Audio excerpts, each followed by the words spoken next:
لا حول ولا قوة إلا بالله العلي العظيم. بسم الله الرحمن الرحيم. الحمد لله رب العالمين، والصلاة والسلام على سيد المرسلين أبي القاسم محمد. اللهم صل على محمد وآل محمد وآله الطيبين الطاهرين، سيما الإمام المنتظر عجل اللهم له الفرج، ولعنة الله على أعدائهم أجمعين من الأزل إلى الأبد. أما بعد، فقد قال الله عز وجل في كتابه الكريم: بسم الله الرحمن الرحيم. فبعزتك لأغوينهم أجمعين إلا عبادك منهم المخلصين. قال: فلا وربك لا يؤمنون حتى يحكموك فيما شجر بينهم ثم لا يجدوا في أنفسهم حرجا مما قضيت ويسلموا تسلیما. ہمارے علماء اکثر ایک جملہ کہتے ہیں جو مجالس میں آپ نے بہت سنا ہوگا، میں بھی کئی دفعہ اس پر پورے گھنٹے کی مجلس پڑھ چکا ہوں. شہزادی کونین کو اللہ نے کوئی عہدہ نہیں دیا، منصب نہیں دیا، یعنی وہ نہ رسول ہیں نہ امام، جبکہ رسالت کی جتنی بھی کوالٹیز ہیں وہ سب فاطمہ زہرا میں باقی رسولوں سے زیادہ سوائے رسول خدا کے موجود ہیں، اور امامت کی جتنی کنڈیشنز ہیں وہ سب شہزادی کونین میں موجود ہیں، اور شاید باقی اماموں سے زیادہ. تو باقی جتنے امام ہیں مولا کے علاوہ وہ سب کے سب ان کی اولاد ہیں. اس کے باوجود وہ عہدہ نہیں دیا گیا. ایک سوال یہ پیدا ہوتا ہے کہ وائے؟ عام جواب یہ دیا جاتا ہے کہ عورتوں کو عہدے نہیں ملتے ہیں. لیکن یہ بات بھی اپنی جگہ ایسی کوئی اسلام کا طے شدہ اصول نہیں. اب چونکہ آج کا موضوع کچھ اور ہے، میں جلدی بات کر رہا ہوں، ورنہ جو میں نے کہا کہ صرف ایک نقطے کو جو میں 5 منٹ میں سمجھانا چاہ رہا ہوں 1 گھنٹہ لگاتا ہوں میں بھی اور علماء بھی. تو کہتے ہیں کہ اس کی ایک بڑی وجہ یہ تھی کہ جب کبھی کوئی ڈسپیوٹ ہوتا ہے یا کوئی کنٹروورسی ہوتی ہے یا کوئی اختلاف ہوتا ہے تو پھر اس کو بیچ میں لایا جاتا ہے جو ایک طرح سے نیوٹرل سا ہو. بہت لمبی بات ہے، میں مختصر کر رہا ہوں تو شاید پوری طرح آپ کی سمجھ میں بات نہ آئے. چونکہ شہزادی کونین کو رسالت کا گواہ بھی بننا اور شہزادی کونین کو امامت کا گواہ بھی بننا، مجلسوں میں آپ نے بار بار سنا ہے، میں کوئی نیا انکشاف نہیں کر رہا ہوں. مباہلے کے میدان میں رسول ہیں اور یعنی اسلام ہے اور کفر ہے، اور درمیان میں فیصلہ کرنا ہے. شہزادی کو آ کے یہ فیصلہ کرنا وہ گواہ بننے والی ہے، تو کوئی عہدہ نہیں دیا گیا تاکہ وہ نیوٹرل ان کی پوزیشن رہے. اور امامت کے مسئلے پہ جو پہلا اختلاف مسلمانوں میں ہوا وہاں پر بھی شہزادی کو خطبہ فدق کے ذریعے سے آ کے فیصلہ کرنا ہے کہ حق کہاں ہے باطل کہاں. تو ایک نیوٹرل پوزیشن عطا کی گئی. بہت جلدی میں نے بات کی. تو اب وہ شہزادی کونین تو رتبہ ایسا کہ ائمہ بھی اس رتبے کو دیکھتے ہیں تو یہی خیال کرتے ہیں کہ وہاں تک شاید ہم نہ پہنچ پائیں. تو میں کیا حیثیت رکھتا ہوں، لیکن سیرت کو فالو تو کرنا ہے نا. تو میں نے بھی یہ محسوس کیا کہ بہت ساری اہم باتیں اور بہت سارے اہم میسیجز یا تو میں پہنچا نہیں پا رہا ہوں میلبرن کے اندر، اور یا پہنچاتا بھی ہوں تو وہ ضائع ہو جاتے ہیں. کیوں؟ اس لیے کہ وہ پوزیشن نیوٹرل کی نہیں رہی. کوئی بات نہیں کیا جاتا ہے، یہاں کا کچھ ایسا ماحول بن گیا ہے کہ یہ اس ادارے والا ہے، وہ اس ادارے والا ہے، یہ اس امام باڑے والا ہے، وہ اس امام باڑے والا ہے، یہ اس آرگنائزیشن والا ہے، وہ اس آرگنائزیشن والا. اور بعض اداروں میں وہ جذبہ آ گیا ہے جو قرآن کریم سورہ منافقون میں منافقوں کی پہچان بتا رہا. اور یہ وہ سورہ ہے جو اعمال عاشورہ کی 4تھی رکعت کی نماز میں پڑھا جاتا. اعمال عاشورہ میں ایک ایسا عمل ہے جو اپنی جگہ بہت اہم، لیکن ٹائم کم ہونے کی بنا پر اکثر لوگ اس کو چھوڑ دیتے ہیں، اور وہ ہے 4 رکعت نماز 2 کر کے. اور تیسری رکعت میں سورہ احزاب ہے، 4تھی رکعت میں سورہ منافقون. اچھا، میں نے اس کو ایک بہت اہم عمل کیوں کہا؟ ایک تو ویسے ہی اس نماز کی اپنی اہمیت ہے، لیکن اعمال عاشورہ انجام دینے والے کسی آدمی سے پوچھئے گا کہ عمل عاشور میں کوئی عمل تمہیں یاد ہے؟ زیارت عاشورہ یہ لفظ ہے، لیکن کہیے کہ زیارت سنا دو. نہیں، یاد نہیں ہوگی. صرف ایک عمل ایسا ہے جو بچے کو معلوم ہے کہ 7 مرتبہ ہم انا للہ و انا الیہ راجعون کہتے ہوئے آگے بڑھتے ہیں اور پیچھے ہٹتے ہیں. ہر ایک کو معلوم ہے یہ عمل. یہ عمل الگ سے نہیں ہے، یہ 4 رکعت نماز کے بعد کا عمل ہے. جو روایت ہمارے پاس آئی ہے وہ یہی تو آئی ہے نا کہ پہلے 4 رکعت نماز پڑھو، جیسے ہی نماز ختم ہو اپنی جگہ سے کھڑے ہو کے 7 مرتبہ آگے بڑھو. یہ اس کا ایک پارٹ ہے. ٹھیک ہے، اگر آپ اس کو الگ الگ کر دیں تو یہ غلط نہیں ہوگا. جیسے ہم لوگ مولا حسین کی زیارتیں پڑھتے ہیں اور ہے کہ اس کے بعد 2 رکعت نماز زیارت پڑھو، لیکن یہ 2 الگ عمل ہیں. آپ خالی اگر زیارت پڑھیں نماز نہ پڑھیں تو زیارت ویسٹ نہیں ہوگی. خالی آپ نماز پڑھ لیں آقا حسین کو ہدیہ کرتا ہوں زیارت نہ پڑھیں تو نماز ویسٹ نہیں ہوگی. لیکن ایکچوئل عمل ہے دونوں کو ملا دو. تو انا للہ و انا الیہ راجعون والا عمل آیا ہی اس طرح سے ہے کہ پہلے نماز پڑھو، نماز جیسے ہی ختم ہو تمہیں یہ عمل کرنا، یہ اس کا پارٹ ہے. اچھا، وہ انا للہ والا عمل بہت ہی شارٹ بھی ہے، بہت ہی سمپل بھی ہے اور بہت اہم بھی ہے، اس لیے وہ ہر ایک کو یاد ہے. لیکن یہ 4 رکعت نماز ذرا بھاری لگتی کیونکہ لمبے لمبے سورے نہیں پڑھے جاتے، تو اکثر جگہ ٹائم کو بچانے کے لیے وہ نماز چھوڑ دی جاتی. اور یہاں پہ میں اسی لیے ایک اپنی بات کو بالکل اتھینٹک بنانے کے لیے ایک بات کہہ دوں. ہمارے بچے کو معلوم ہے کہ اعمال عاشورہ میں 7 مرتبہ آگے جا کے انا للہ والا عمل کرنا. سب سے زیادہ مشہور عمل مفاتیح الجناح میں شیخ عباس قمی نے دنیا بھر کے اعمال لکھ دیے، یہ والا عمل نہیں. مفاتیح جو ہمارے یہاں ایک کلاسیکل بک بن گئی ہے اعمال کی، پورے سال میں جب کبھی آپ کو کوئی عمل کرنا ہو پہلی دوڑ ہماری مفاتیح الجنان کی طرف ہوتی. اس میں کیا لکھا؟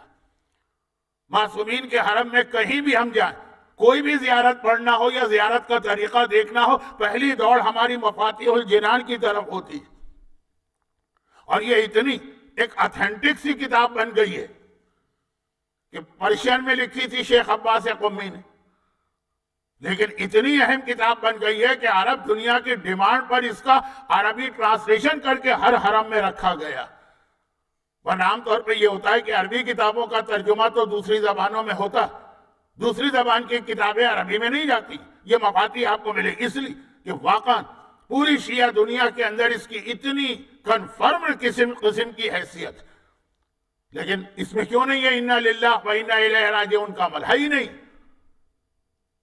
جس عمل کے بغیر ہم باقی پورے اعمال عاشورہ کو انکمپلیٹ سمجھتے ہیں، وہی عمل نہیں ہے مفاتیح کے اندر. اور اس کی وجہ یہی کہ شیخ عباس قمی نے صرف ایک جملہ لکھا کہ آج عاشورے کے لیے 4 رکعت نماز بھی روایت میں آئی ہے، لیکن چونکہ اس کا لمبا طریقہ ہے تو میں اس کو یہاں بیان نہیں کر رہا ہوں. ابن طاؤس کی کتاب اقبال میں دیکھی. اور یہ انا للہ چونکہ اسی نماز کا پارٹ ہے، تو وہ پورا عمل انہوں نے جب چھوڑا نا 4 رکعت نماز والا، تو انا للہ بھی اس کے ساتھ ہے، الگ سے نہیں ہے. الگ سے کریں کوئی حرج نہیں ہے. لیکن میں کہنا یہ چاہ رہا ہوں کہ 4 رکعت نماز کتنی امپورٹنٹ ہے، جس کے اختتام پہ انا للہ اس کا حصہ بنایا گیا. تو اس کی 4تھی رکعت میں سورہ منافقون، اور سورہ منافقون میں قرآن بتا رہا کہ منافقوں کی ایک پہچان یہ کہ وہ دین کے ٹکڑے کر دیتے ہیں، یہ اپنا ہے یہ غیر. یہی تو ہوا تھا نا کہ مدینے والے کا کسی مہاجر سے جھگڑا ہو گیا تو مدینے کے سارے منافق اپنے آدمی کے فیور میں آ گئے کہ یہ ہمارا ہے. یہ نہیں دیکھ رہے کہ حق کیا ہے، باطل کیا ہے، صحیح کیا ہے، غلط کیا ہے، یہ ہمارا ہے. اور وہ جس سے جھگڑا ہوا ہے وہ ہمارا نہیں ہے، باہر کے شہر سے آیا ہے، ہم مدینے جاتے ہی اس کو مدینے سے نکال پھینکیں گے. بہت مشہور واقعہ ہے لیکن لمبا واقعہ ہے، میں نے مختصر کر دی. تو یہ والی مینٹیلیٹی کہ جہاں فیصلہ حق اور باطل پہ نہیں ہوتا، اپنے اور غیر پر ہوتا، وہاں پہ یہ بڑا مسئلہ ہو جاتا ہے کہ اگر ہم کوئی بات کہیں تو اب وہ نیوٹرل پوزیشن نہیں رہتی ہے جب آپ کسی ایک ادارے سے منسلک ہو جاتے ہیں. حق اور باطل کا پر فیصلہ ہونا چاہیے. قرآن کریم سورہ توبہ میں ایک عجیب تو نہیں ایک اصول بتا رہا، کیا چیزیں انسان کو حق پر چلنے سے روکتی، اس کے بعد ایک جملہ اور کہوں گا. کربلا کیا ہے؟ حق اور باطل کا قیامت تک کے لیے فیصلہ. ذرا میں فاسٹ ہوں اس لیے کہ آج آخری مجلس ہے، باتیں بہت ساری. قیامت تک کے لیے حق اور باطل کا فیصلہ کربلا. حق اور باطل کا جو فیصلہ ہونا، اس کو عربی میں کہتے ہیں فرقان، فرق کرنے والا. تو قرآن کریم بھی حق اور باطل کو الگ کرتا ہے، قرآن کا نام بھی فرقان، اور کربلا کا نام بھی فرقان، حق اور باطل کو الگ. اب سورہ توبہ کی ایک آیت آئی ہے، کیا چیزیں انسان کو حق اور باطل میں فرق کرنے سے روک دیتی. قل ان کان آباؤکم وابناؤکم واخوانکم وازواجکم وعشیرتکم ومال وتجارت ومساکن. یہ 8 چیزیں بتائیں گے قرآن. کیا ہے حبیب ان سے کہہ دو، کیا چیزیں روکیں گی تمہیں؟ تمہارے والدین. پتا ہے کہ ہمارا باپ غلط ہے، اور وہ جو باپ کے سامنے اس وقت آ کے کھڑا ہوا ہے وہ صحیح، لیکن ہم باپ کا ساتھ دیں گے کیونکہ ہمارا باپ ہے. حق اور باطل کا مسئلہ نہیں. جنگ بدر میں واقعات ہوئے، اور اس کے بعد کی لڑائیوں میں بھی بات بہت لمبی ہو جائے. آبا و ابناکم، اولاد. پتا ہے کہ اولاد غلط ہے، مگر اولاد. میں نے 3-4 بار اس اجرے میں طلحہ اور زبیر والے زبیر کا تذکرہ کیا. زبیر ایک بڑی قابل احترام شخصیت رہ چکے، خاندان اہل بیت کے بہت کلوز تھے. رشتہ داری کے حوالے سے بات کر رہا ہوں. جناب خدیجہ ان کی سگی پھوپھی، ان کے باپ عوام کی بہن. جناب صفیہ زبیر کی ماں. صفیہ کون ہے؟ ابو طالب اور عبداللہ کی بہن. میں نے بہت تفصیل بتا دی، دوہرا نہیں رہا. اور جب پیغمبر کا انتقال ہوا اور پہلا مرحلہ تھا، زبیر نے اہل بیت کا پورا ساتھ دیا. وہ بڑی مشکل منزل تھی، وہ فدق والا مسئلہ اور گھر کا دروازہ. بعد میں اتنا اگینسٹ ہوئے کہ تلوار نکال کر مولا کے خلاف جنگ جمل میں آئے. ہاں یہ الگ بات ہے کہ جب مولا نے ان کو یاد دلایا تو وہ پشیمان بھی ہوئے، نادم بھی ہوئے، اور حضرت عائشہ کا لشکر چھوڑ کے واپس جانے لگے تو کسی علی والے نے ان کو قتل کر دیا، پہچان کر کے یہ تو ان کا ہے. اور پھر مولا نے کہا اللہ زبیر پر رحمت نازل کرے. بہت لمبی بات ہو رہی. بگڑے کیسے؟ یعنی بگڑے کا مطلب یہ کہ یہ حق پر رہتے رہتے اور اہل بیت کے کلوز ہوتے ہوتے وہاں کیسے چلے گئے. یہ وہی بات تھی جو میں نے کہی، ابناؤکم، تمہارے بیٹے. جب ان کا بیٹا جوان ہوا عبداللہ ابن زبیر، جس نے کربلا کے واقعے کو فلی ایکسپلائٹ کیا، یوز کیا اپنی حکومت کے لیے. عبداللہ ابن زبیر کربلا کے واقعے کے بعد حسین کے خون کا نعرہ لگا کر مکے اور مدینے پہ قبضہ کر کے اپنے آپ کو حکمران بنا لیا. کربلا سے اگر صحیح معنوں میں دنیاوی فائدہ کسی نے پہلی بار لیا تو یہ عبداللہ ابن زبیر. بیٹا بالکل بگڑ گیا تھا. جو بار بار معصوم کہتے ہیں کہ اپنی اولاد سے غافل نہ ہونا. تمہارا دشمن تم پر اتنی توجہ نہیں دے رہا ہے جتنا تمہاری اولاد پہ دے رہا. کینیڈا کا ایک بہت ہی مشہور پروونس ہے انٹاریو. جیسے ہماری یہاں اسٹیٹ ہوتی ہے وہاں پروونس ہوتے ہیں انٹاریو. اور انٹاریو جو ہے نا وہ ذرا سا پورے کینیڈا کو ڈس بیلنس کر رہا. یعنی میں رفلی کہہ رہا ہوں کہ پورے کینیڈا کی 80% پاپولیشن یہاں پہ جمع ہو گئی ہے، اب باقی 20 اتنے بڑے کینیڈا میں، اتنا بڑا کینیڈا، انٹاریو کے اندر وہ ٹورنٹو بھی ہے، مسیساگا بھی ہے. وہاں کی ایجوکیشن منسٹر کا بیان میں نے خود پڑھا تھا کہ یہ جو نئے نئے امیگرینٹ آ رہے ہیں نا، مراد مسلمان تھے، ہمیں ان پہ کوئی کام ہی نہیں کرنا ہے. اب یہ الفاظ میرے ہیں، مفہوم یہ تھا کہ جو ٹائم ویسٹ کرنا ان پہ کام کرنا. ہمارا ٹارگٹ تو ان کے بچے ہیں. اس نے کھل کے کہہ دیا. باقی دنیا کے ملک یہ کھل کے نہیں کہتے ہیں، لیکن وہ نشانہ ہمارے بچوں کو بناتے ہیں. چاہے وہ پریپ ہو، چاہے وہ پرائمری ہو، چاہے وہ سیکنڈری ہو، چاہے وہ وی سی ای ہو، چاہے یونیورسٹی ہو. چنانچہ وہ جو پرابلم وہاں کا ہے وہ شاید یہاں کا بھی. ہائیلی کوالیفائڈ لوگ جن کو ان کی ڈگریز کی بنا پہ امیگریشن ملا ہوتا وہ ٹیکسی چلا رہے ہیں، اور ان کے بچوں کو بہترین جاب مل رہے ہیں کہ جو ان کے سسٹم کے اندر پلے بڑھے۔ یہ میں ذرا سا موضوع سے پھر ہٹ رہا ہوں۔ اچھا ویسے حرج نہیں تھا، آج ٹائم نہیں۔ یہ وہ جملہ ہے جو مولا نے نہج البلاغہ میں اپنے بیٹے حسن سے کہا تھا، حسن بیٹا اپنی اولاد سے غافل نہ ہونا، تمہارا دشمن ان کی طاق میں بیٹھا ہوا ہے۔ طاق میں بیٹھنا کسے کہتے ہیں؟ کسی شیر کے شکاری سے پوچھیے، وہ جب درخت کے اوپر جا کے رات کے اندھیرے میں بیٹھا ہوتا ہے، مغرب سے لے کر فجر تک ایک ایک سیکنڈ اس کی توجہ ہوتی ہے، ادھر سے شیر آ رہا، ادھر سے شیر آ رہا۔ دشمن بیٹھا ہے ہمارے بچوں کے لیے، غافل نہ ہونا۔ مولا نے بھی وہ اصول بتایا۔ انٹاریو پروونس کی ایجوکیشن منسٹر جو خاتون تھی، اس نے بھی کھل کے یہ بات کہی۔ باقی کھل کے نہیں کہتے، دل میں سب کے یہی کہ کام تو ان کے بچوں پہ کرنا ہے، تو بچوں پہ کام ہوا۔ زبیر ابن عوام کا بیٹا عبداللہ ایسا دشمن اہل بیت بن گیا کہ اپنے باپ کو بھی اس نے اپنے راستے پہ چلایا۔ میں خود اپنی مثال دے دوں آپ کو، کتنے ایسے لوگ ہیں جن کو میں جانتا ہوں۔ بمبئی کے ایک مومن ہے، بمبئی کے ایک مومن، مرحوم غلام عسکری صاحب، جنہوں نے تنظیم المکاتب قائم کی، دینداری تحریک کے سربراہ۔ پہلے ان کے خطابت کا انداز کچھ اور تھا، وہی جو عوام کو پسند ہے۔ جب دیکھا انہوں نے کہ ہمارے اس انداز خطابت سے قوم گمراہ ہو رہی، بالکل اپنے آپ کو بدلا 180 ڈگری کا اینگل، اور اس کے بعد تبلیغ کی۔ تو کتنے میں جانتا ہوں بمبئی کے مومنین کو جو کہتے ہیں کہ ہماری زندگیاں بدل گئی، ہماری عورتوں نے حجاب مولانا کی وجہ سے کیا، عورتوں نے کہا کہ ہم نے حجاب ان کی وجہ سے کیا۔ آج ان کے بیٹے اسی میلبرن میں موجود ہیں، وہ وہی پرانے راستے پہ چلے گئے کیونکہ اب ان پہ کام کسی اور نے کیا۔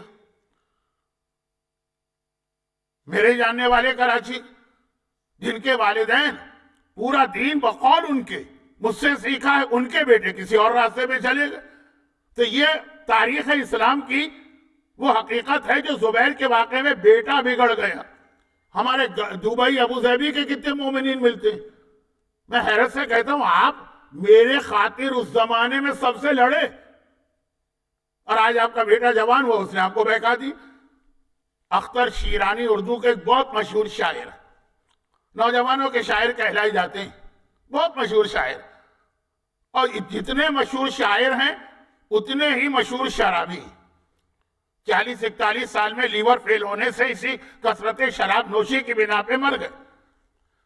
تو ایک بار کسی نے ان سے پوچھا تھا کہ آپ اتنی شراب پیتے، پوری رات گھر کے باہر رہتے ہیں، اور اتنے سوبر گھرانے سے آپ کا تعلق ہے، آپ کے والدین کچھ نہیں کہتے؟ انہوں نے کہا کہ دنیا کو سعادت مند اولاد ملتی ہے، مجھے سعادت مند والدین ملے۔ تو آج ایسے سعادت مند والدین ہیں کہ جن کے بیٹے اپنے صحیح راستے پہ چلنے والے والدین کو اپنے راستے پہ چلا رہے۔ قرآن نے کہا زبیر ابن عوام کا بیٹا عبداللہ ابن زبیر، یہ نام یاد رکھیے گا، مختار نامے میں یقیناً آیا ہوگا۔ میں نے مختار نامہ کبھی نہیں دیکھا، اتنا ٹائم میرے پاس تھا ہی نہیں، لیکن عبداللہ ابن زبیر بیٹا بگڑا، خود نہیں بگڑا، اپنے ساتھ باپ کو بھی لے کے بگڑ گئے۔ ان کان آباؤکم و ابناؤکم، یہ سورہ توبہ کی آیت، و اخوانکم، تمہارے بھائی۔ ایسے بھی کتنے واقعات، پتا ہے کہ یہ کام غلط ہو رہا ہے، لیکن چونکہ ہمارا بھائی کر رہا تو بھائی کا تو ساتھ دینا ہی دینا۔ اب وہ سگا بھائی تو نہیں، لیکن ایک مثال دے دوں، کربلا کے واقعے کے بدترین آدمیوں میں سے ایک کا نام عمر سعد، زیارت عاشورہ میں اس پہ بھی لعنت ہے نام لے کر۔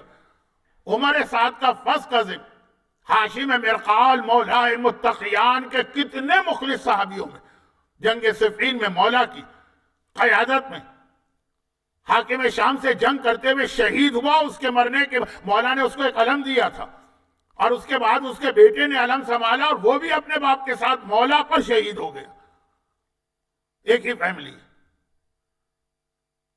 تو اب یہ کہ قرآن کہتا ہے کہ کرائیٹیریا تو یہ ہونا چاہیے، باپ ہو کے بھائی ہو کے بیٹا ہو، حق کی طرح، لیکن نہیں ہوتا یہ کہ ابناکم و اخوانکم، تمہارے بھائی، و ازواجکم، اور یہ تو ہر گھر کا مسئلہ، شوہر ٹھیک ہے تو بیوی غلط ہے، اور غلط بیوی شوہر کو اپنے راستے پر چلائے گی، اور اگر بیوی ٹھیک ہے تو شوہر غلط ہے، اور یہ غلط شوہر بیوی کو اپنے راستے پہ چلائے گا۔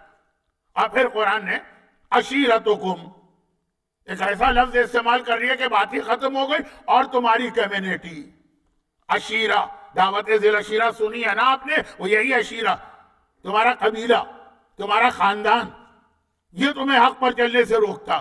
آدمی اپنے پورے خاندان کے اگینسٹ نہیں جا سکتا. شیر کے بارے میں مشہور ہے کہ جو پانی کا فلو ہوتا ہے شیر اس کے اگینسٹ تیرتا، باقی سب تو جدھر پانی ادھر خود بھی بہنے لگتے. کہا یہ تمہاری کمیونٹی، یہ تمہارا قبیلہ، یہ تمہارا خاندان، یہ تمہاری فیملی، یہ تمہیں حق پر چلنے سے روکے گی. بہت بہت بہت کم ایسے نیک لوگ ہوتے ہیں جو حق کی خاطر پورے خاندان کو چھوڑ کے سیدھے راستے پہ آ جاتے ہیں. یہ بھی آیت کا ترجمہ کر رہا ہوں. پھر 3 چیزیں قرآن نے اور کہیں جو آدمی کو حق سے روکتی ہیں. نمبر 1، وَمَالْ إِنِ اقْتَرَفْتُمُوهَا، وہ مال جو تم نے جمع کیا، اگر حق پر چلو گے تو مال ضائع ہوگا، دیت دینا پڑے گی، مال ضائع ہوگا، میراث دینا پڑے گی، مال ضائع ہوگا. میں اس پہ آ رہا ہوں. اور تجارت کا مسئلہ کیا؟ تخشون کسادھا، تمہیں ڈر ہے کہ اگر حق پر چلے تو تمہاری تجارت میں کساد آ جائے گا، کمی آ جائے گی. بزنس مین کتنی جگہ اس کو کمپرومائز کرنا پڑتا ہے غیروں سے، ورنہ بزنس میں لاس ہوگا، ورنہ لوگ اس سے بزنس کرنا بند کر دیں گے. اب میں سمجھا نہیں رہا ہوں، آیت کے ترجمے میں اتنا ٹائم لگ گیا. وہ مساکن، اور تمہارے عالیشان مکانات. سورہ توبہ نے کہا یہ تمہیں روکتے ہیں حق پر چلنے سے. تو ابھی بہت اس میں ضروری کہ آدمی اس طرح سے زندگی گزارے کہ یہ خاندان اور قبیلے کے اندر کمیونٹی آتی ہے. یہاں آرگنائزیشن اور امام باڑے بھی آ گئے. یہ ہمارا امام باڑا، وہ تمہارا امام باڑا، وہ تمہارا امام باڑا، نہ یہ تمہارا ہے، نہ یہ تمہارا ہے، نہ تمہارا. ہر امام باڑا فاطمہ زہرا کا ہے، ہر امام باڑا حسین ابن علی کا، یہ ان کا گھر ہے. کوئی تعلق تمہارا ان سے اس سے نہیں. تو لیکن اب ہو جاتا ہے نا، تو اس میں پھر فیصلہ میں یہ کر رہا ہوں کہ اس طرح کی ریٹائرمنٹ لے لوں تاکہ پھر ایک بار وہ پوزیشن کہ کسی ایک خاص گروہ، طبقے، امام باڑے، آرگنائزیشن سے تعلق نہیں، تو حق کہنا آسان ہو جائے. لیکن حق اور باطل، کربلا حق و باطل کا فیصلہ کرنے والا کرائیٹیریا ہے قیامت تک. حق اور باطل کہتے کسے؟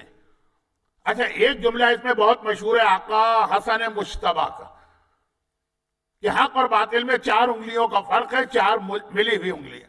جو آنکھ سے دیکھو وہ حق ہے، جو کان سے سنو وہ باطل ہے. لیکن اس سے پہلے اللہ کے رسول نے حق اور باطل کا فرق بتایا. اب یہ جو ہے انگلیوں کا فرق، 4 انگلیوں کا حق اور باطل، اس میں آ رہا ہے آج کا سوشل میڈیا. جو سوشل میڈیا پہ آ رہا ہے کہ آپ نے آنکھ سے دیکھا، کیسے آپ یقین کرتے چلے جا رہے ہیں. لیکن یہ الگ موضوع، اہم ہے، ٹائم نہیں. یہ تو ہے دوسروں سے اس کا تعلق، سوشل میڈیا اس میں آج کل آ گئے. جو رسول فیصلہ کر رہے ہیں اس کا تعلق ہم سے اور آپ سے. ہم اور آپ مثلا کیونکہ ایام عزا کا پہلا عشرہ ہے اور آج عشرے کی آخری مجلس ہے اور دنیا بھر میں ہو رہی ہوگی پہلے عشرے کی آخری مجلس ہے، تو یہ مجلس بھی ہمارے یہاں جو ہوتی دیکھنا ہے حق والی مجلس ہے کہ باطل والی مجلس ہے. کرائیٹیریا رسول بتا رہے ہیں. پیغمبر کی ایک بہت ہی مشہور حدیث ہے، لیکن جس کتاب سے میں پڑھ رہا ہوں شیخ طبرسی کی، اس کے اندر یہ کمپلیٹ حدیث ہے. پیغمبر فرماتے ہیں، ذرا سوچئے، حدیث پہ غور کیجئے گا، الحق مر و ثقیل والباطل حلو و سہل. فرق کہہ رہے ہیں کہ حق اور باطل کا فرق یہ ہے کہ حق جب سنو گے کڑوا لگے گا، حق ہمیشہ کڑوا لگے گا، اور حق سننے کے بعد ثقیل، تمہیں لگے گا کہ ایک بوجھ تمہارے اوپر آ گیا. بھئی آپ نے نماز کی مجلس سنی، ایک بوجھ نمازیں پڑھنا. عورت نے حجاب کی مجلس سنی، ایک بوجھ مجھے حجاب کرنا. مرد نے حلال حرام مال کی مجلس سنی، مجھے حلال و حرام کا خیال رکھنا. پتہ نہیں کتنے جاب چھوڑنا پڑے، کتنے بزنس بند کرنا پڑے، کتنے لوگوں کو دیت کا پیمنٹ کرنا پڑے، کتنی بہنوں اور بھائیوں کو میراث دینا پڑے، بوجھ آ جائے گا. ایسا ہے کہ نہیں ہے کہ بہت ساری مجلسیں آپ سنتے ہیں تو وہ بہت کڑوی لگتی ہے اور اس کے بعد پھر ایک بوجھ آتا ہے. اور پیغمبر کہہ رہے ہیں والباطل حلو، باطل حلوہ ہوتا. یہ حلوہ جو اردو میں استعمال ہے یہ عربی کا لفظ ہے، بہت میٹھا میٹھا. مزیدار. 3 گھنٹے میں بیٹھ کے سنیے تو مزہ ہی مزہ آئے گا. اور سہل، اور جب اٹھو گے تو ہلکا پھلکا، کوئی بوجھ نہیں، کچھ ہے ہی نہیں، کوئی ذمہ داری ہے ہی نہیں تمہارے اوپر. جیسے آئے تھے اتنا ہی، بلکہ شاید اس سے بھی زیادہ ہلکے ہو کے جاؤ. ایک آدمی کئی دنوں سے نہیں نہایا ہے، کئی ویک سے نہیں نہایا ہے، کسی وجہ سے پھنس گیا کہیں. ہم لوگ حج میں، اب تو انتظامات بہتر ہو گئے، پہلے 5 دن نہانے کا موقع نہیں ملتا تھا. اور گرمی کا حج، پسینہ، گھر، غبار، مٹی، دھول. 5 دن کے بعد جب مکہ واپس آ کے نہاتے تھے اتنا ہلکا پھلکا ہو جاتے تھے. کیا باطل کی پہچان یہ کہ اور ہلکے ہو کے جاؤ گے؟ اچھا، اب تک نمازیں نہیں پڑھی، اب تک روزے نہیں رکھے، اب تک واجبات کی پابندی نہیں کی، اب تک اپنے آپ کو حرام سے نہیں بچایا، لیکن ذرا سا اللہ نے گلٹی کانشیس بنایا ہے نا، وہ کبھی پریشان کرتا تھا. اب مجلس میں آ کے بیٹھے کا کوئی فکر کی ضرورت ہی نہیں. مولا کا تو کام ہی یہی ہے کہ ادھر تم مرو گے، استقبال کر کے تمہیں جنت میں لے جائیں گے. نہ کسی گناہ کا سوال ہوگا، نہ کوئی سزا ہوگی، نہ کوئی عذاب ہوگا. کتنا ہلکا ہو گیا آدمی جو تھوڑا بہت گلٹی کانشیس ہوتا ہے. کیونکہ معصوم سے پوچھا گیا کہ جس آدمی کے پاس کبھی اسلام پہنچا ہی نہیں، ایسے علاقے میں رہتا ہے کہ نام اسلام نہیں پہنچا، کیا اللہ اس کو بھی سزا دے گا؟ بہت لمبا ایک جواب دیا. ایک سوال بہت اہم ہے، جس نان مسلم نے کبھی اسلام کو سنا ہی نہیں. تو اس کی ایک شق یہ کہ امام نے اسٹارٹ یہاں سے کیا، کہا کچھ چیزیں ایسی جو اللہ نے آدمی کی نیچر میں رکھی ہے کہ یہ چیز صحیح ہے، یہ غلط ہے، اگر اس نے اس کی بھی مخالفت کی. نیچر میں ہے کہ سچ بولنا اچھی چیز، نیچر میں یہ ہے کہ سینئر کا احترام کرو، چاہے اس کی بات ناگوار بھی گزرے. ممبر پہ جا کے اس کی ماں، بہن، باپ ایک نہ کر دو.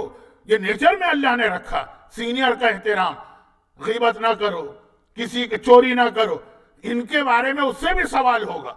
اب ذرا سا جو آدمی ایسا نہیں ہے، وہ کوئی مجلس وغیرہ میں نہیں آیا ہے، وہ باہر گھوم رہا، لیکن ایک بوجھ تو ہے نا، آئے گا، سنے گا، کوئی پرواہ نہیں ہے. مولا کو تو اللہ نے بنایا ہی اسی لیے ہے کہ جو علی کو مان لے اس کے سارے گناہ معاف. تو اب ہلکا پھلکا ہوگا کہ نہیں؟ جتنا خوش اٹھ کے جائے گا. یہ ہوتی ہے مجلس، یہ ہوتا ہے انداز خطابت. پیغمبر کہہ رہے حق کڑوا بھی لگے گا، حق سننے کے بعد ایک بوجھ بھی تم پر آئے گا. باطل تمہیں مزیدار لگے گا، حلوہ، اور بہت ہلکا پھلکا تمہیں کر دے گا. جو تھوڑا بہت احساس تھا گناہ کا وہ بھی ختم ہو کے رہ جائے گا. یہ پیغمبر کی حدیث ہے.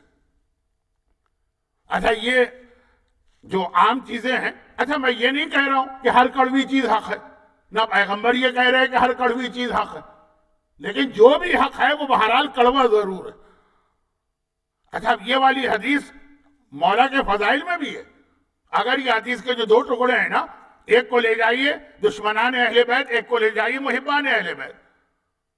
حق کڑوا بھی ہے، بوجھ بھی ہے. دشمن اہل بیت جب علی کا ذکر سنے گا اسے کڑوا بھی لگے گا، اسے بوجھ بھی لگے گا اپنی فطرت پر.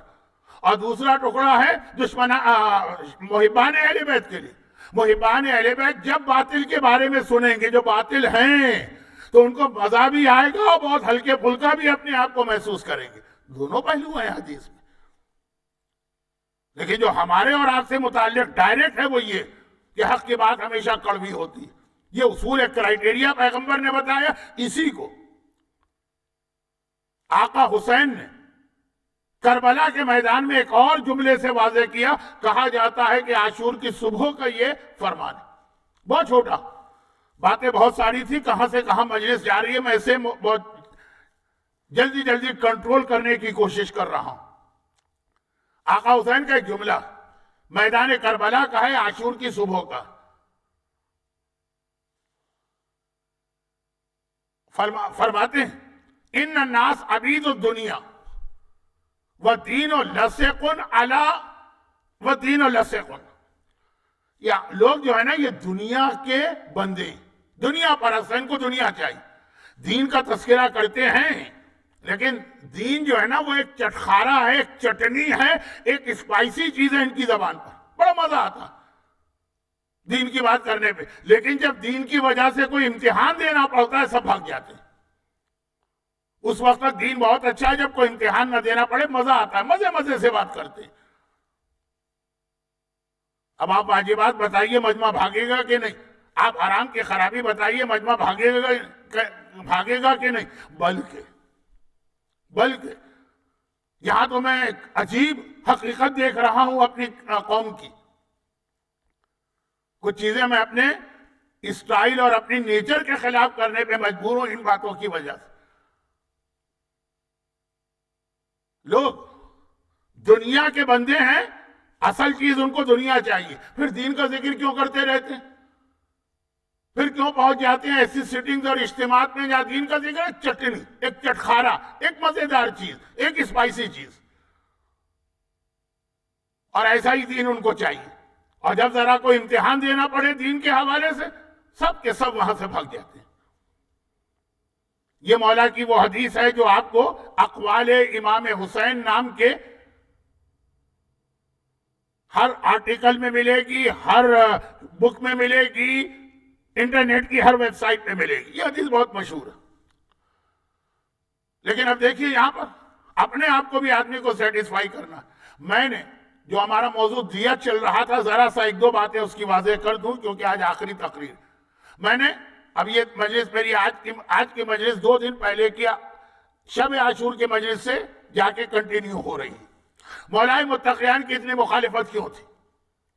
اس لیے کہ الحق مر، علی جو بات کہہ رہے تھے مجمع کو کڑوی لگ رہی تھی، اور علی جو بات کہہ رہے تھے ایسا کڑوی بات بھی آدمی سن لے بوجھ لگ رہا تھا. یعنی ایک رسپانسبلٹی آ رہی ہے، ایک ڈیوٹی آ رہی ہے.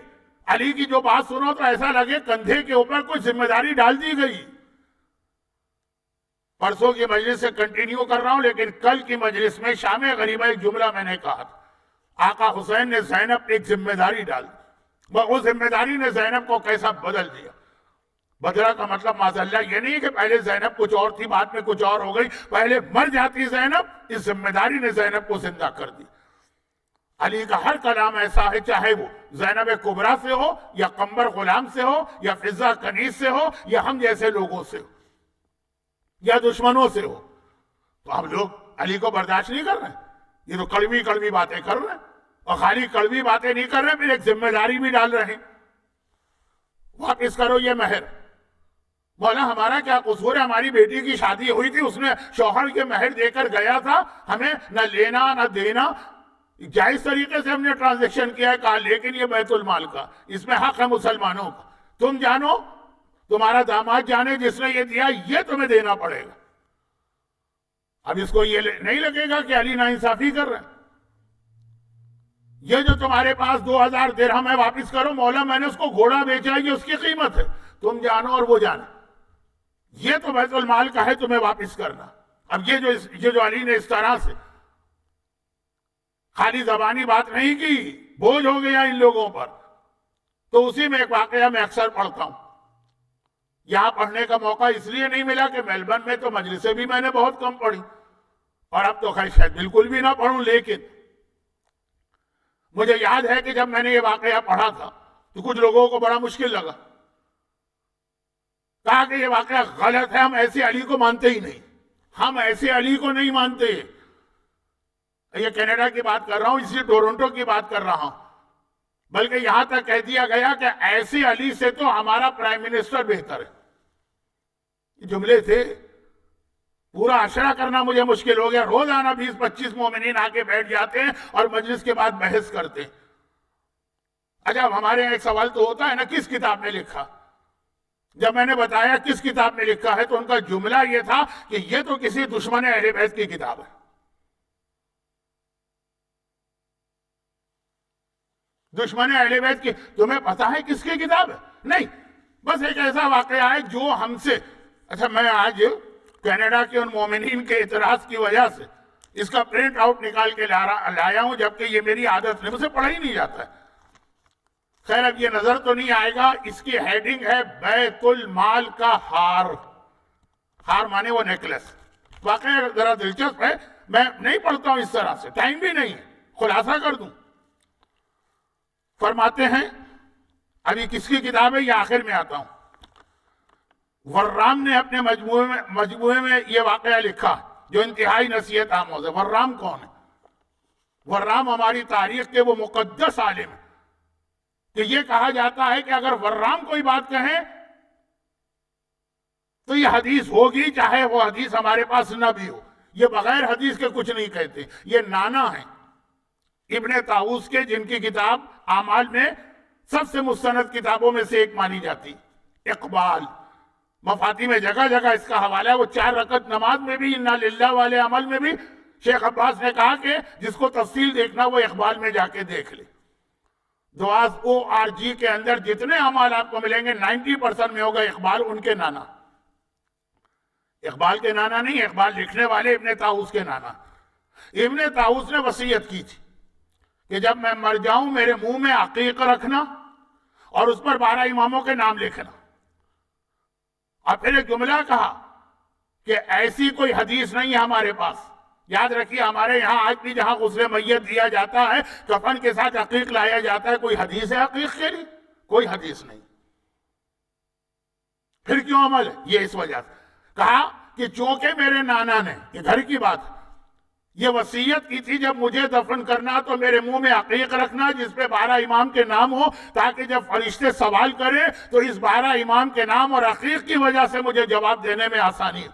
کہا کہ میرا نانا بغیر حدیث کے کوئی بات ہی نہیں کرتا تھا. جب انہوں نے یہ وصیت کی اس کا مطلب یہ ہے کہ حدیث ہوگی. تو میں بھی وہی وصیت کر رہا ہوں. اور خالی انہوں نے وصیت نہیں کی، وہاں سے لے کے آج تک کے مجتہدین نے کہا کہ مرنے والے کے منہ میں عقیق رکھو. یعنی میں بتا رہا ہوں کہ یہ جس عالم کی کتاب میں اس عالم کا یہ سٹیٹس ہے کہ وہ ایک عام سی بات کہے اور لوگ کہتے ہیں، لوگ نہیں بڑے بڑے مجتہدین کہتے ہیں کہ حدیث ہوگی. انہوں نے کیا لکھا؟ جلدی جلدی، وقت نہیں. مولا نے اپنے بیت المال کا انچارج ابو رافع کو بنایا، علی ابن ابی رافع کو. یہاں پہ بیت المال میں ہیروں کا ایک ہار آیا. اگر ٹورنٹو کا کوئی مومن سن رہا ہے اور وہ 15 سال پہلے کے اس قضیے سے واقف ہے دیکھ لے. مولا نے اپنے ہاتھ سے یہ ہار بیت المال میں خود رکھ دیا. مولا کی ایک بیٹی کو پتا چلا کہ ایک بہت قیمتی ہار ہے. عید کا دن قریب تھا، حج والی عید. اس نے ابی رافع کو پیغام بھیجا کہ بیت المال میں ہیروں کا ایک ہار ہے، 3 دن کے لیے، only for 3 days، جو 3 دن عید کے، یہ ہار مجھے عاریتاً دے دیں، بورو کرنا چاہتی ہوں. جیسے ہی 3 دن ختم ہوں گے میں یہ ہار واپس کروں گی، کیونکہ اسلام میں ہر عید کو 3 دن منانے کا حکم ہے. لوگ ملنے والے آتے ہیں، خاندان والے، رشتہ دار. ابو رافع سے علی کی بیٹی کہہ رہی، ہم تو آپ کے پیغام سن کر کے علی کی بیٹی نے پیغام دیا ساری شریعت بھول جائیں. علی کی بیٹی کے آگے کون سی شریعت؟ ابو رافع نے کہا کہ اس کے لیے آپ کو مجھے کوئی گارنٹی دینا پڑے گی، اور اس کے بدلے ضمانت میں خالی زبانی گارنٹی نہیں، اتنی ویلیو کی کوئی چیز رکھوانا ہوگی. علی کی بیٹی سے بات کریں ڈائریکٹ، یعنی علی کی ڈائریکٹ بیٹی، نواسی پر نواسی پر پوتی نہیں.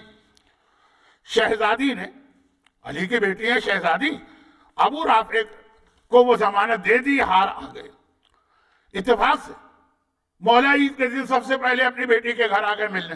ہار دیکھا، مولا نے تو اپنے ہاتھ سے یہ ہار بیت المال میں رکھا تھا، وہی ہار اپنی بیٹی کے گلے میں دیکھ لیا. بیٹی یہ ہار تیرے پاس کہاں سے آیا؟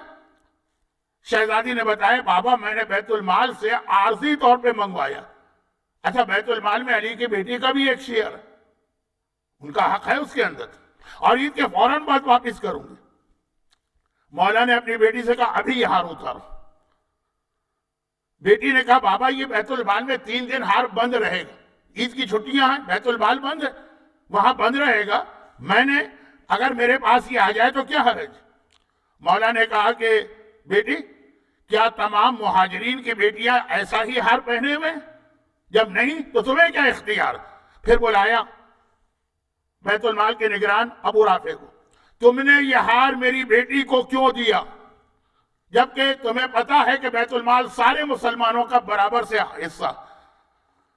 ہاتھ جوڑے کہا مولا آپ کی بیٹی کے بارے میں مجھے پتا ہے کہ وہ انتہائی امین ہے اور انہوں نے اس کے بدلے میں گارنٹی بھی دی ہوئی ہے. مولا نے فرمایا یہ سچ ہوگا، لیکن اگر تم نے دوبارہ ایسا کیا تو میں تمہیں ڈس آنیسٹ قرار دوں گا، اور اگر میری بیٹی نے اس کے بدلے میں ضمانت نہ دی ہوتی تو میں اس کا بھی ہاتھ کاٹ دیتا. یہ بیت المال کا ہار نام سے پیج 427 پر یہ حدیث لکھی.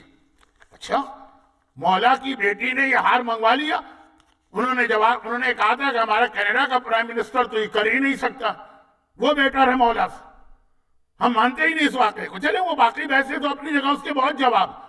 کہا یہ کتاب کسی ناصبی دشمن اہل بیت کی کتاب ہے۔ میں نے کہا آپ مومن ہو گئے، آپ موالی ہو گئے، آپ علی کے ملنگ ہو گئے، اور یہ بیچارہ ناصبی ہو گیا۔ پتہ ہے کہ کس کی کتاب ہے؟ جو ابھی میں نے پڑھا، یہ اردو میں اویلیبل ہے، اور آپ اردو پڑھ سکتے ہو تو منگوائیے۔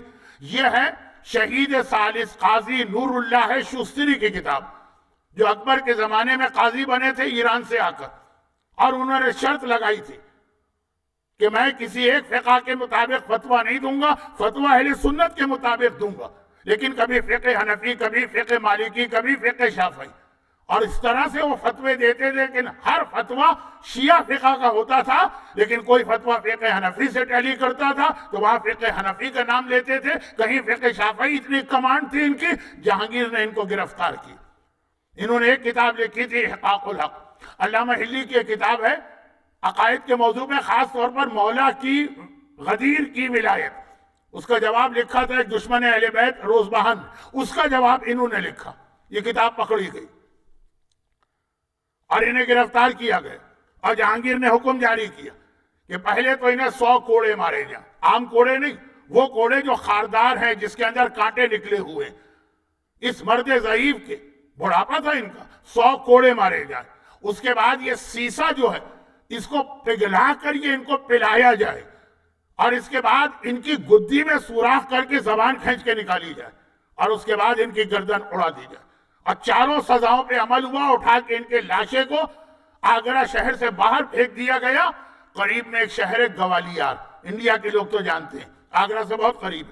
وہاں ایک ایرانی تاجر آیا تھا، رات کو خواب میں شہزادی کونین کو دیکھا، روتی نظر آ رہی، اور کہہ رہی کہ میرا ایک بیٹا اس وقت اس کا لاشا شہر کے باہر جنگل میں پڑا ہے، ایک خدمت میری یہ کر دے کہ جا کے اس لاشے کو اٹھا کے دفن کر دے۔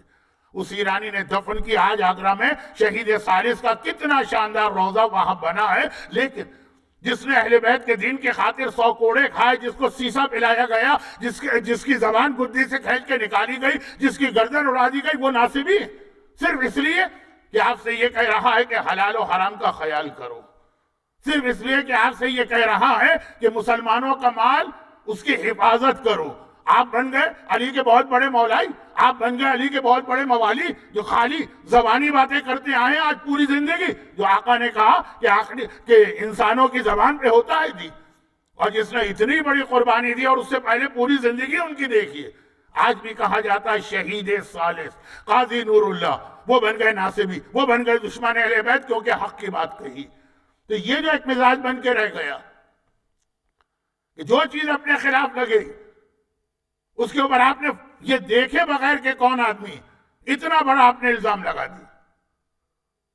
اور یہیں پہ میں بات کر رہا ہوں کہ علی کا یہ واقعہ بتا رہا کہ لوگ علی کے خلاف کیوں ہوئے تھے اس وقت۔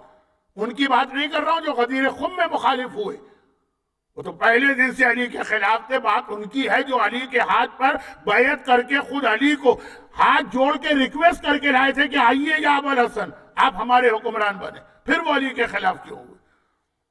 اور ایسے خلاف کے کربلا میں آقا حسین سے جو جنگ کی گئی تو کہا گیا کہ اصل دشمنی تو ہمیں تمہارے بابا سے ہے۔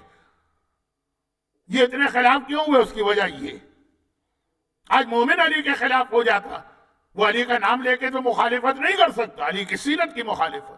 تو اب اسی میں ایک مسئلہ وہ آیا جس کو دیت کا مسئلہ کہتے ہیں۔ دیکھیں وہ اتفاقاً پریگننسی کی دیت کی بات آ گئی، ورنہ اسلام میں دیت کا پریگننسی سے تعلق نہیں۔ ہر وہ نقصان جو آپ کسی کو فزیکل پہنچائیں گے اس کے اوپر دیت واجب۔ آپ نے کسی کو تھپڑ مارا، اس کے اسکن کا رخ کلر چینج ہو گیا، دیت واجب ہوگی۔ کسی کو کیا مطلب؟ کسی کو، بیٹے کو بھی اگر آپ نے اس طرح مارا تو آپ پہ دیت واجب، بیوی پہ بھی اس طرح ہاتھ اٹھایا تو دیت واجب، شوہر پہ بھی اس طرح ہاتھ اٹھایا، کیونکہ میلبرن کی ایک مومنہ کو جانتا ہوں جو شوہر کو اتنا ہی مارتی۔ خیر، تو میں اور کچھ نہیں کہنا چاہتا ورنہ بہت ہی پرسنل بات ہوگی، کہ میں نے کہا کہ لوگ اس کو جوک والا جملہ نہ سمجھیں، یہ ہو رہا ہے یہاں پہ دیت واجب۔ ٹیچر نے اگر اسٹوڈنٹ کو مارا کہ کھال کر رنگ چینج ہو گیا، دیت واجب۔ یہ میں نے کھارادر میں 1974 میں مسئلہ بتایا، اور آج میلبرن میں انکشاف ہوا، عورتوں پہ تو دیت ہے ہی نہیں۔ اللہ کی پناہ، اتنا بڑا گناہ سلپ آف ٹنگ نہیں ہے، کیونکہ آگے جب سمجھایا گیا کہ عورت پہ دیت نہیں ہوتی ہے، اس لیے اس کو میراث میں آدھا حصہ مل رہا ہے، دلیل دی جا رہی۔ خیر میں ادھر نہیں جاتا۔ تو یہ دیت تو ہر چیز میں، لیکن پریگننسی کا مسئلہ ایسا ہو گیا ہے کہ باقی چیزوں کی دیت جب آپ پر واجب ہوگی نا تو آپ اسی آدمی کو دیں گے، آپس میں کمپرومائز ہو سکتا ہے۔ جو ماں کے پیٹ میں بچہ موجود ہے وہ تو مر گیا ہے نا، اس کی دیت اس کے وارثوں کو دی جائے گی، اگر نہیں دی گئی تو وہ آپ پہ قرضہ رہے گا۔ اور اس جملے کا مطلب کیا ہے؟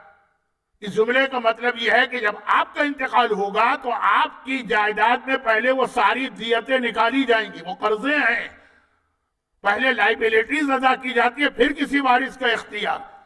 نہ بھائی کو حصہ، نہ بیٹے کو حصہ ملے گا، نہ بیٹی کو حصہ ملے گا، نہ بیوی کو حصہ ملے گا، نہ باپ کو حصہ ملے گا، نہ ماں کو۔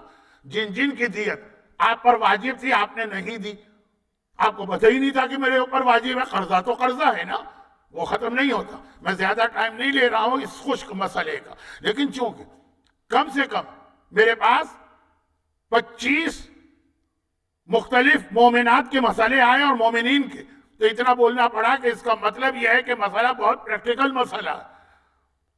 اچھا اب اس کی تفصیل ممبر پہ نہیں آ سکتی۔ اول تو ایام اضحیٰ کے پہلے عشرے میں کوئی بھی مسئلہ شرعی بتانا لوگ قبول نہیں کرتے، مولانا مجلسیں اس لیے نہیں ہوتی۔ اور پھر اگر کوئی مسئلہ آپ بتا بھی دیں تو اس کی تفصیلات بتانا تو پاسبل ہی نہیں۔ یہ دیت اتنا آسان مسئلہ تو ہے نہیں کہ آپ نے سنا اور آپ نے کہا کہ بتائیے کہ ہم پر کتنی دیتیں واجب ہیں، اس کے بہت مسئلے۔ نمبر 1، دیت، جو یہ عربی میں لفظ دیا ہے، اردو میں دیت پڑھا جائے گا۔ میں اردو کی مجلس پڑھ رہا ہوں، عربی میں رحمہ ہوگی لیکن اردو میں رحمت ہی کہیں گے، عربی میں برکہ ہے اردو میں برکت ہی کہیں گے۔ تو دیت اول تو یہ ہے کہ کس کو دینا ہے، بچے کا حق ہے، لیکن بچہ تو مر گیا نا، اسی لیے تو دیت واجب ہے، اب کس کو دیں گے۔ اور نمبر 2، کون آدمی یہ دیت دے گا۔ اور پھر نمبر 3 یہ کہ یہ دیت بچے میں روح پڑنے سے پہلے اس کو پریگننسی کو ختم کیا کہ روح پڑنے کے بعد ختم کی۔ اور نمبر 4، دیت کے ساتھ کفارہ بھی واجب ہوتا ہے۔ کیا کفارہ؟ قتل کا کفارہ، قتل تو کیا ہے بچے کو، قتل کا کفارہ ہے، وہ کون رکھے گا۔ یہاں پہ ایک جملہ کہہ دوں جو میں نے پرسوں کہا تھا، تاکہ آدھے جو 25 میرے پاس سوال آئے ہیں، غالباً میرا اندازہ ہے کہ اس میں سے 15 کا جواب تو اسی ایک اصول میں آ جائے۔ میتھ میں ایک اصول ہے نا کہ کتنا ہی بڑا فیگر کیوں نہ ہو، ملٹیپلائی بائی 0 کریں گے تو رزلٹ ہمیشہ 0 ہوگا، جواب 0 ہوگا۔ دیت میں 2 چیزیں ایسی ہیں آج کل جس کی وجہ سے دیت واجب نہیں ہوتی، واجب ہوتی ہے لیکن معاف ہو جاتی، اور کفارہ بھی۔ سب سے پہلی شرط یہ، دیت اس پر واجب ہے جس کے اپنے عمل سے یہ پریگننسی ختم ہوئی۔ جس نے اجازت دی ہے وہ نہیں، وہ گناہگار ضرور ہے، وہ الگ مسئلہ، دیت واجب نہیں۔ مسئلہ اگر عورت نے خود کوئی ایسی دوا کھائی، چاہے ڈاکٹر نے پریسکرائب کیا ہو، خود سے کھائی، اس کے ہاتھ سے یہ دوا استعمال ہوئی اور پریگننسی ختم ہوئی، دیت اس پہ واجب۔ شوہر نے اس کو کوئی دوا کھلائی یا کوئی انجیکشن لگایا تو اس پر واجب، اور ان دونوں نے صرف پرمیشن دی اور ڈاکٹر نے، لیڈی ڈاکٹر نے یہ عمل کیا تو دیت اس عورت پہ واجب، لیڈی ڈاکٹر پہ۔ لیکن باپ اور ماں جو گناہگار ضرور ہے کہ تم نے اجازت کیوں دی، اگر وہ کہیں کہ ہم تمہیں دیت سے معاف کرتے ہیں تو پھر وہ دیت، وہ جو لیڈی ڈاکٹر ہے وہ گناہگار ضرور ہے، دیت اس سے بھی معاف ہوگی۔ تو یوزولی آج کل کوئی ڈاکٹر، کوئی ہیلتھ ورکر، کوئی نرس، وہ اس میں انوالو ہوتی ہے۔ ہاں ہمارے یہاں خصوصاً چھوٹے شہروں میں اب تک یہ رواج ہے کہ کوئی ایسا پریگننسی کا کیس آ گیا تو وہ دیسی نسخے، دیسی دوائیاں، خود کھا لو، خود یہ چیز پی لو، خود ایکسرسائز کر لو، خود جمپ لگا لو، تب تو دیت اس ماں پہ آئے گی، ورنہ دیت اس وجہ سے نہیں آئے گی کہ کس کے ہاتھ سے یہ عمل ہوا ہے۔ نمبر 1۔ نمبر 2، کفارے کا بھی یہی، اگر ماں نے خود اپنے ہاتھ سے کوئی ایسی دوا کھائی، انجیکشن لگایا، سیرپ پیا، کوئی ایسا ایکشن کیا تو اس پر کفارہ ہے، ورنہ گناہگار تو ہے، کفارہ اس لیڈی ڈاکٹر پر آئے گا۔ اور یہاں پر اگر پیرنٹس کہیں کہ ہم تمہیں معاف کرتے ہیں تو دیت معاف ہوگی، کفارہ معاف نہیں ہوگا، وہ اس لیڈی ڈاکٹر کو رکھ دینا ہے۔ دیت ہے بندوں کا حق، کفارہ ہے اللہ کا حق، تو بندوں کا حق تھا، انہوں نے معاف کر دیا۔ یہ جو لیڈی ڈاکٹر نے عمل کیا، یہ پیسے دینا تھے اس بچے کے وارثوں کو، وارث کون ہے؟ ماں باپ، وہی جن کی اجازت مل رہی دینا تھے، انہوں نے معاف کیا، لیکن کفارہ معاف نہیں ہوگا۔ بہت بڑا مسئلہ ہے جو اس میڈیکل فیلڈ میں آتے ہیں۔ جہاں تک مجھے یاد پڑتا ہے انگلینڈ میں ہر لیڈی ڈاکٹر کو یا ہر ڈاکٹر کو یہ اختیار ہے کہ اگر اس کے ریلیجس عقیدے کے خلاف ہے تو وہ کہہ سکتا ہے کہ میں یہ عمل نہیں کروں گا۔ بہت لمبی بات ہو جائے گی، میں صرف یہ بتانا چاہ رہا ہوں کہ 90% مسئلے تو اس مسئلے کی وجہ سے دیت کے ختم ہو جائیں گے، گناہ اپنی جگہ رہے گا۔ اور نمبر 2، اگر کبھی یہ پریگننسی نقصان دہ ہے عورت کے لیے تو روح پڑنے سے پہلے اجازت ہے اس کی۔ اور نقصان دہ کسے کہتے ہیں؟ روح پڑنے سے پہلے۔ روح کب پڑتی ہے؟ کہا کہ یہ میڈیکل کے ایکسپرٹ بتائیں گے 4 مہینے کے بعد، 12 ویک کے بعد، 11 ویک کے بعد۔ لیکن وہ بھی اگر نقصان دہ کی تعریف سن لیجئے تاکہ پتہ چلے کہ اسلام کی شریعت کتنی بڑی۔ کہا کہ ماں کی جان کو خطرہ ہے، ٹھیک ہے۔ کہا نمبر 2، ماں کی جان کو خطرہ نہیں، بچہ ڈس ایبلڈ پیدا ہوگا، ایڈز کا مریض پیدا ہوگا، ایسی بیماری میں پیدا ہوگا، ماں کے لیے پوری زندگی زحمت ہے اس کو پالنا۔ نمبر 3، اسپیشل چائلڈ، پہلے سے اگر پتا الٹرا ساؤنڈ وغیرہ سے۔ نمبر 4، عورت کے ساتھ ریپ کیا گیا اور اس کے نتیجے میں پریگننسی ہو گئی، اس کی توہین ہے، اس کی بدنامی ہے۔ نمبر 5، جان بوجھ کر اس نے گناہ کیا، کر تو لیا گناہ، لیکن اب اگر اس کے یہاں بچہ ہوا تو آنر کلنگ ہو جائے گی روح پڑنے سے پہلے، جو فیمس یہ ہے کہ 4 مہینے میں روح پڑتی اجازت۔ آخری تو بہت اہم مسئلہ، اور کہا کہ اس عورت کے آلریڈی اتنے بچے کہ یہ بچہ بالکل ہیلتھی، اسمارٹ، سب کچھ ہے، لیکن اس کی پرورش کرنا مشکل ہو رہا۔ پہلے سے 3 بچے ہیں، 4 بچے ہیں، ان کو پالا نہیں جا رہا، یہاں بھی اجازت ہے، لیکن سب بیفور 4th month۔ تو یہ بہت سارے اس میں مسئلے ہیں، میں تو جلدی وہ 25 سوالات کی وجہ سے میں نے یہ بات چھوڑ دی۔ لیکن دیت یہ کیا ہے؟ یہ قرضہ ہے جو دینا ہے، اور اس میں ایک کنڈیشن وہ آتی ہے کہ یہ دینا پڑتا ہے مجتہد کو، لیکن وہ بتانے کا وقت نہیں۔ بس یہ چیزیں تھی جو جب علی اس پہ عمل کرا رہے ہیں تو لوگوں کو بہت مشکل لگ رہی، اور کیونکہ آج بھی میلبرن میں کرفیو ہے تو مجلس اپنے وقت پہ ختم کرنا ہے، تو بس میں آگے مصائب۔ اور یہاں پہ لوگ کچھ علماء ایک روایت پڑھتے ہیں، یہ روایت مجھے نہیں ملی، لیکن بہرحال اتنی مشہور ہے، پڑھی جاتی ہے، اس سے ربط دے کے مصائب پہ آ رہا ہوں۔ اور وہ روایت یہ پڑھی جاتی ہے کہ جب یزید نے اہل بیت کو رہا کیا شام سے تو سجاد کو قید خانے سے بلایا، جو 40 میں آپ مصائب سنتے ہیں اور انشاءاللہ اس سال بھی سنیں گے۔ تو سب سے پہلے تو خوبہ یا دیت سامنے رکھی، 1000 دینار ہوتے ہیں یا 10,000 درہم۔ یا دیت میں ایک چھوٹا سا مسئلہ کہہ دو، دیت میں گولڈ یا سلور دینا ہوتا ہے، کیش نہیں، خیر چھوڑ دیں اس کو۔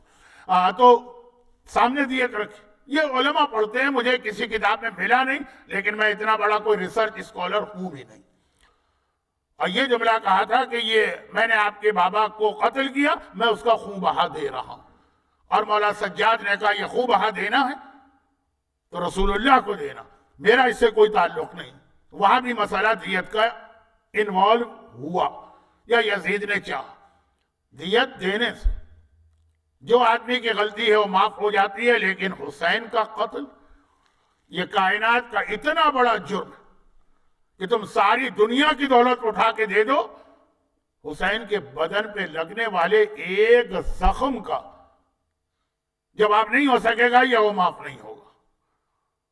اور جیسا کہ میرے مظلوم آقا سجاد نے ایک جملہ کہا، اسی کو ذہن میں رکھ کے بات کو اختتام تک پہنچا رہا۔ ایک جملہ ہے یہ، for the sake of argument, ایک بہت اہم راوی اور بہت اچھے راوی، مخلص ہیں، منہال جب انہوں نے کہا تھا کہ مولا سجاد آپ اتنے سال سے رو رہے ہیں، کربلا کے واقعے کو تو اتنا عرصہ گزر گئے، کب تک روئیں گے؟ یہی روایت ابھی آپ 10 دن کے بعد چوتھے امام کی شہادت میں سنیں گے نا، 2 ویک کے بعد۔ مولا سجاد کا جملہ کیا تھا کہ کیا تو نے قرآن نہیں پڑھا؟ یعقوب کے 12 بیٹے تھے، ایک بیٹا وہ بھی مارا نہیں گیا، خالی کھو گیا، آنکھوں کے سامنے نہ رہا تو اتنا روئے وَابْيَضَّتْ عَيْنَاهُ وَهُوَ كَظِيمٌ۔ قرآن کہتا ہے وہ بہت ہی زیادہ صبر کرنے والے تھے، پھر بھی آنکھیں سفید ہو گئی۔ میرے تو 18 یوسف میرے سامنے جلتی ریتی پہ تڑپ تڑپ کے دنیا سے رخصت ہوئے ہیں۔ For the sake of argument. Minhal نے اگلا سوال کیا لیکن مولا وہ تو پھر سب شہید ہوئے نا، شہادت تو بڑا رتبہ۔ تو کیا جواب دیا مولا نے کہ اگر خاندان والوں کی شہادت کو برداشت بھی کر لوں تو صرف ایک بات بتا، کیا بہنوں اور پھوپھیوں اور ماؤں کا ننگے سر بازاروں میں جانا، درباروں میں جانا، یہ بھی کوئی فضیلت و رتبہ ہے؟ ارے سجاد خون کے آنسو رو رہا ہے جب اسے چادر زینب یاد آتی ہے، سجاد خون کے آنسو رو رہا ہے جب اسے سکینہ کے رخسار پہ لگنے والے تماچے یاد آتے ہیں، اور اب کربلا کا جہاد اس منزل میں داخل ہو گیا۔ 10 محرم کا دن ختم ہوا، حسین مارے گئے، حسین کا سارا گھرانہ مارا گیا، اور 11 محرم کی تاریخ آئی، اہل بیت کا لٹا ہوا قافلہ کوفے میں داخل ہوا۔ جیسا کہ میں نے کہا کہ آج کی مجلس زیارت کی یا سوئم کی مجلس بھی، ہمارے ہاں کوئی عام سا آدمی بھی مرتا ہے تو ہم لوگ اس کے لیے فاتحہ کا انتظام کرتے ہیں، پانی بھی رکھا جاتا ہے، کھانے کی کچھ چیزیں بھی رکھی جاتی ہیں، اور مرنے والے کو یاد کر کے فاتحہ دی جاتی۔ زینب کبریٰ آج کوفے میں بھی پہنچی ہے تو نہ کھانے کا کوئی سامان ہے نہ پانی کا کوئی کوزہ۔ زینب اگر خالی پانی پر اپنے بھائی کو یاد کرنا چاہے تو یہ بھی ممکن نہیں ہے۔ کیوں؟ دو روایتیں آپ نے سنی ہے نا، وہ بتا رہی ہیں کہ شام غریباں تھوڑا سا پانی آ تو گیا لیکن اس کے بعد پھر یہ پیاسے ہیں۔ 2 روایتیں۔ پہلی روایت یہ ہے کہ جب یہ لٹا قافلہ بازار کوفہ میں داخل ہوا، آج یہ قافلہ بازار کوفہ میں داخل ہو رہا، جب یہ لٹا قافلہ بازار کوفہ میں داخل ہوا تو ایک مرتبہ چہروں سے ہی لگ رہا تھا یہ اتنے پیاسے چہرے ہیں، ہونٹوں سے لگ رہا تھا یہ اتنے سوکھے ہونٹ ہیں کہ اطراف کی چھتوں پر بیٹھی عورتوں نے کھجور ایک اہل بیت اطہار کی جانب اچھالی، کیونکہ اسلام میں ایک حکم یہ ہے کہ زکوٰۃ کی کھجوریں مسافروں کو دی جاتی ہیں۔ یہ بھوکے مسافر، یہ پیاسے مسافر، ایک مرتبہ وہ کھجوریں پھینکی جا رہی اور زینب کو کہنا پڑا ہم اہل بیت رسالت ہیں، زکوٰۃ ہم پر حرام ہے، لیکن کوفے کی ظالم عورتوں کا یہ زکوٰۃ کے کھجوریں پھینکنا بتا رہا ہے کہ چہرے بتا رہے ہیں کہ یہ چند گھنٹوں کے پیاسے نہیں ہیں، آج یہ 4 دن کے پیاسے ہیں۔ اور سکینہ کا ام حبیبہ کے مکان کے سامنے رک کے پانی مانگنا یہ بتا رہا ہے نا کہ زینب کے پاس اتنا پانی نہیں ہے کہ سکینہ کو دے سکے۔ اللہ معلوم، خدا معلوم زینب نے کس طرح بھائی کی فاتحہ کی ہوگی، پانی تک زینب کو نہ ملا۔ مگر بازار کوفہ کے حوالے سے آج بازار کوفہ میں ہے یہ قافلہ۔ 3 چھوٹے جملے کہوں اور آج کی مجلس تمام ہوئی۔ پہلا جملہ، بازار کوفہ میں یہ قافلہ پہنچا اور وہ وقت آ گیا جسے انگریزی میں کہتے ہیں کانفلکٹ آف انٹرسٹ۔ عمر سعد چاہتا ہے کہ جلدی سے یہ قافلہ ابن زیاد کے دربار میں پہنچے، انعام ملے گا، اور ابن زیاد کہتا ہے کہ قافلے کو بازار میں روک دو اور بہت دیر سے لے کے آؤ۔ کیوں؟ 2 جملے کہتا ہے وہ بے حیا۔ نمبر 1، ابھی ہمارے دربار کی ڈیکوریشن انکمپلیٹ ہے، محمد کی نواسیاں بلوہ عام میں جلتے سورج کے نیچے کھڑی رہیں کوئی بات نہیں ہے، میرے دربار کی ڈیکوریشن کمپلیٹ ہونا چاہیے۔ اور وہ بے حیا دوسرا جملہ کیا کہہ رہا؟ وہ کہتا ہے کہ تم اگر ایک بار ان کو لے کے دربار میں آ گئے، میرے دل کو تشفی نہیں ہوگی، میرے دل کو سکون نہیں ملے گا۔ اتنی دیر انہیں بازار میں کھڑا رکھو کہ ایک ایک شخص کی، ایک ایک مرد کی نگاہ محمد کی نواسیوں پہ پڑے، علی اور فاطمہ کی بیٹیوں پہ پڑے۔ کوفے کے سارے اوباش محمد کی نواسیوں کو گھیرے میں لے کے کھڑے ہو گئے۔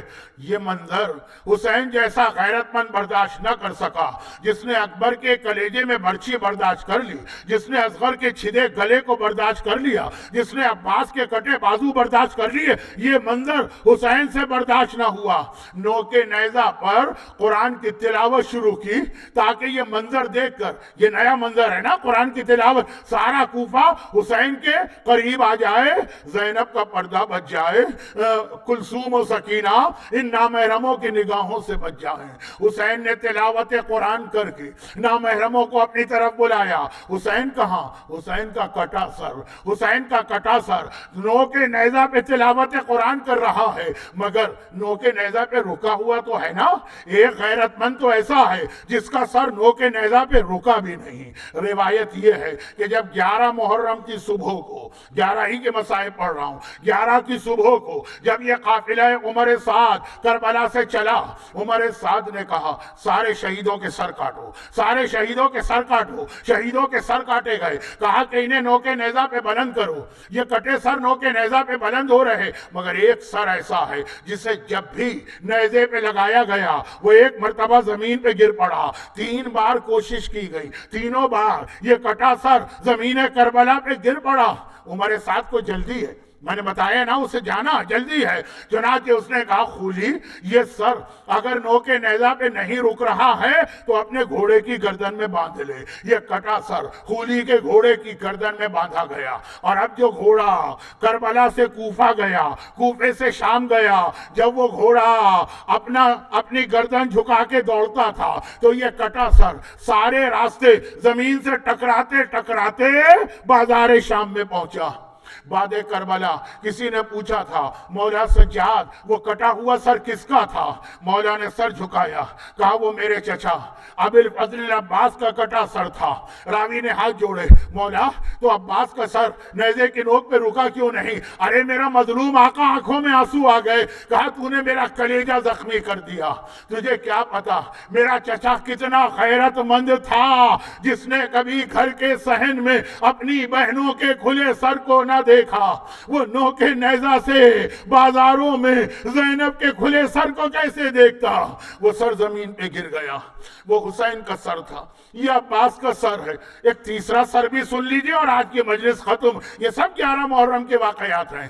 ریاض القدس آقا قزوینی جلد 2 بالکل شروع کتاب میں یہ حدیث موجود ہے کہ جب عمر سعد یہ کٹے ہوئے سر حکم دے رہا ہے نا کہ سر کاٹو سر کاٹو، ایک مسئلہ ہمارے علماء میں بہت زیادہ ڈسکشن ہوتا، وہ آپ بھی غور کیجئے اس پہ، اور وہ یہ ہے کہ ایک طرف روایتوں میں ہے کہ آقا حسین نے علی اصغر کو ایک ٹیلے کے پیچھے لے جا کے دفن کر دیا تھا 7 بار انا للہ و انا الیہ راجعون، اور ٹیلے کے پیچھے دفن کیا تھا۔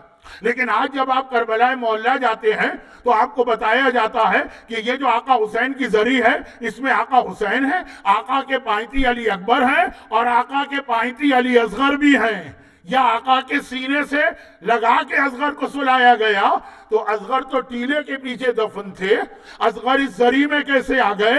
وہ یہ روایت ہے کہ ایک بار عمر سعد نے کہا شہیدوں کے سر کاٹو، سر کاٹے جا رہے ہیں، سر جمع کیے گئے، عمر سعد نے کہا کہ اس میں ایک سر کم نظر آ رہا ہے، ایک سر کم ہے، کس کا سر؟ کہا کہ اصغر کا ننھا سا سر نظر نہیں آ رہا، ہائے ششماہے کا ننھا سا سر، وہ تو واقعا دور سے دیکھنے میں نظر آ جائے۔